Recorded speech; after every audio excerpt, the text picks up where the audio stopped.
एक बार फिर से बता रही हूँ, व्हाट्सएप नंबर है 8297324624 8297324624। जय हिंद।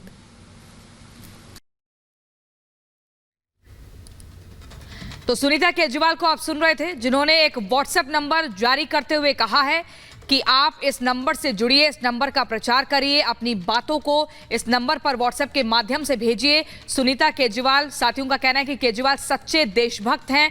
आपने बीते दिन भी देखा था राउस एवेन्यू कोर्ट में जब वो पहुंची थी, लगातार कह रही थी कि उनके साथ उनको समर्थन नहीं मिल रहा है जांच में, जो वो सहयोग लगातार कर रहे हैं, लेकिन बावजूद उसके गंभीर झूठे आरोप लगाए जा रहे हैं। यहां पर आप वीडियो संदेश के माध्यम से सुनीता केजरीवाल को सुन रहे थे। कल कोर्ट में अरविंद जी ने अपना पक्ष रखा, आप सबने सुना तो होगा। अगर नहीं सुना है तो एक बार प्लीज़ उसको ज़रूर सुनिए। जो कुछ कोर्ट के सामने उन्होंने बोला, उसके लिए बहुत हिम्मत चाहिए। सच्चे देशभक्त हैं वे। बिल्कुल ऐसे ही हमारे स्वतंत्रता सेनानी अंग्रेज़ों की तानाशाही से लड़ते थे। पिछले 30 साल से मैं उनके साथ हूँ। देशभक्ति उनके रोम रोम में बसी है। अरविंद जी ने देश की सबसे ताकतवर, भ्रष्टाचारी और तानाशाही ताकतों को ललकारा है। आपने अरविंद जी को अपना भाई, अपना बेटा कहा है। क्या इस लड़ाई में आप अपने भाई, अपने बेटे का साथ नहीं देंगे? मुझे पूरा विश्वास है कि हम सब साथ मिलकर यह लड़ाई लड़ेंगे। मैं आपको एक व्हाट्सएप नंबर दे रही हूँ। व्हाट्सएप नंबर है 8297324624। फिर से 8297324624। आज से हम एक अभियान शुरू कर रहे हैं जिसका नाम है केजरीवाल को आशीर्वाद। इस व्हाट्सएप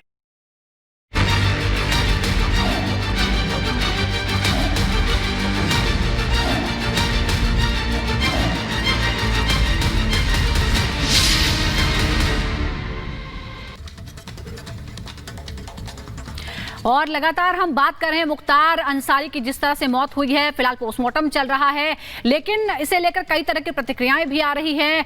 पुलिस के जो पूर्व अधिकारी हैं उनकी तरफ से बयान, और इस वक्त हमारे साथ ए के जैन साहब जुड़े हुए हैं। ए के जैन सर, मैं आपसे ये भी समझना चाहूंगी कि एक लंबा इतिहास रहा है और पिछले कुछ सालों में तेज गति से जो कार्रवाइयां हुई हैं, अदालती कार्रवाइयां हुई, और मुख्तार अंसारी को कई मामलों में वो कन्विक्ट हो चुका था, कई मामलों में होने वाला था। इस बीच पूर्व डीएसपी की तरफ से शैलेंद्र सिंह जो बातें कह रहे हैं, जरा हम आपसे भी समझना चाहेंगे मुख्तार अंसारी के इतिहास के बारे में। देखिए, शैलेंद्र सिंह मेरा सीओ सिटी था जब मैं डीआईजी वाराणसी था जी। बतौर डीआईजी वाराणसी में गाजीपुर मेरे ही चार्ज में था। मैं वहां पे आईजी जोन भी रहा हूं। मैं जानता हूं इनकी एक्टिविटीज को। और शैलेंद्र सिंह एक उत्पीड़न का शिकार हुए, इस वजह से रिजाइन करना पड़ा। इतना जबरदस्त मानसिक दबाव इस ईमानदार डिप्टी एसपी के ऊपर बना दिया गया था एलएमजी रिकवरी को लेकर। रुंगटा अपहरण कांड, चंदासी मंडी के बड़े व्यापारी थे कोयले के जी। वहां पर वर्चस्व की लड़ाई को लेकर चंदासी मंडी में, चंदासी वाराणसी और मुगल सराय के बीच में है, उसी को लेके अपहरण किया गया था और फिर बाद में हत्या भी हो गई। उसको लेकर ये बहुत लाइमलाइट में आए। वाराणसी में अवधेश राय जो कि अजय राय के भाई हैं, उनकी हत्या की। और भी गाजीपुर में बहुत सी हत्याएं की। कृष्णानंद राय का हत्याकांड अत्यधिक फेमस है क्योंकि एक सिटिंग विधायक की इस प्रकार से हत्या की गई थी। तो बहुत से ऐसे घटनाक्रम हैं। पंजाब की जेल से मुख्तार आ नहीं रहे थे किसी ना किसी कारण से सुप्रीम कोर्ट से ऑर्डर करा के लाया गया और तब से निरंतर पैरवी हो रही है डीजीपी हेडक्वार्टर से और अभियोजन निदेशालय से। जो गवाही देने नहीं जा रहे थे उनकी गवाहियां कराई गई हैं, उनको सुरक्षा प्रदान की गई है और सब में एक एक करके जजमेंट आ रहा है। अभी आपने देखा होगा 2 केसेस में लाइफ इम्प्रिजनमेंट की सजा हुई है। इन सब का बड़ा व्यापक प्रभाव उत्तर प्रदेश के अपराध परिदृश्य पे पड़ा है। बिल्कुल जैन सर, आप हमारे साथ बने रहिए। इस बीच हमारे साथ ex DGP UP Ranjan Dwivedi ji भी इस वक्त जुड़ चुके हैं। और द्विवेदी सर, हम यहाँ पर बात कर रहे हैं कि किस तरह से वो माफिया, वो बाहुबली जिसका आज अंत हो गया है, मौत हो गई है, लेकिन एक वक्त वो भी था जब उसकी तूती बोलती थी। स्पेशली अगर हम पूर्वांचल के इलाके की यहाँ पर बात करें, और वो 500 राउंड फायरिंग भी आज सबको याद आ रही है। कृष्णानंद राय हत्याकांड की अगर हम यहाँ पर बात करें, जब एक के बाद एक किस तरह से ताबड़तोड़ गोलियां जो है वो बरसाई गई थी।